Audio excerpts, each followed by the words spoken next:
Napisikal si Dwight Ramos mga idol, na-stress si Coach Tim Cone sa New Zealand. Ito na ang sinasabi ng New Zealand na revenge sa Gilas Pilipinas. Home court naman nila mga idol. Mainit sa 3-point line ng Tall Blocks sa pagsisimula ng first quarter. First 2 points ng Gilas Pilipinas ay mula kay Justin Brownlee mga idol. Parang hindi naman home court ng kalaban sa sobrang daming Pinoy na nanonood sa arena.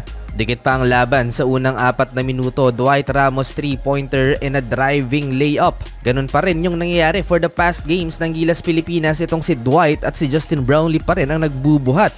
7-minute mark nagsimulang nag-run ng Tall Blocks at dito na natambakan ng ating national team at umabot pa ng double figures ang kanilang lead. Pinaulanan tayo ng 3-pointers ng New Zealand, 6 sa 9 nilang attempt beyond the arc sa first quarter ang pumasok. Kaya ganun na lang tayo tinambakan 30-15 end of first quarter. Nakasandal pa rin kay Dwight Ramos at Justin Brownlee ang Gilas Pilipinas. 11 out of 15 points ng ating mga pambato ay nagmula kay JB at Dwight. Second quarter nakapag-adjust si Coach Tim Cone at nagkapitalize sa second unit. Big impact itong si Carl Tamayo mga idol at si Chris Newsome. Ang problema ng Gilas Pilipinas ang stretch big ng Tall Blocks na si Tohi Smith-Milner na meron ng 14 points shooting 4 of 6 beyond the arc.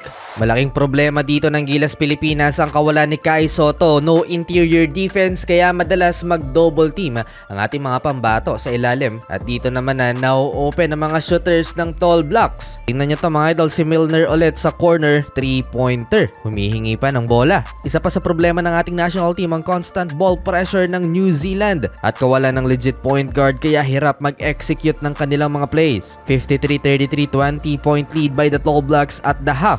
Third quarter, firing in all cylinder ang New Zealand. Hirap pa rin ng Gilas Pilipinas. Palubo pa ng palubo ang kanilang kalamangan. Ito yung resulta ng pagkakawala ni Kai Sotto. No resistance sa shaded area at patuloy ang pag-ulan ng 3-pointer para sa kalaban. Nag-adjust ulit sa third quarter si Coach Tim Cone. Ipinasok si Japet Aguilar off the bench. Napisikal pa si Dwight Ramos ni Corey Webster, ang best player ng New Zealand. Big lead at the end of third quarter, 74-55. That's a 19-point lead for the home team. Sayang si Carl Tamayo, malaki sana ang tulong niya both offense and defense dahil physical maglaro. Yun nga lang, limitado ang minuto, 7 minutes lamang. At in fairness kay Japet Aguilar, malaki ang impact niya nang ipinasok sa court ni Coach Tim Cone. Pero pumondo yung malaking lamang ng New Zealand sa third quarter. Mahirap habulin yan. Pero teka, 7-minute mark, Chris Newsome may 13 points na mga idol, baba sa 11 points ang lamang ng New Zealand. 77-66 entering the halfway mark ng final quarter. 7-0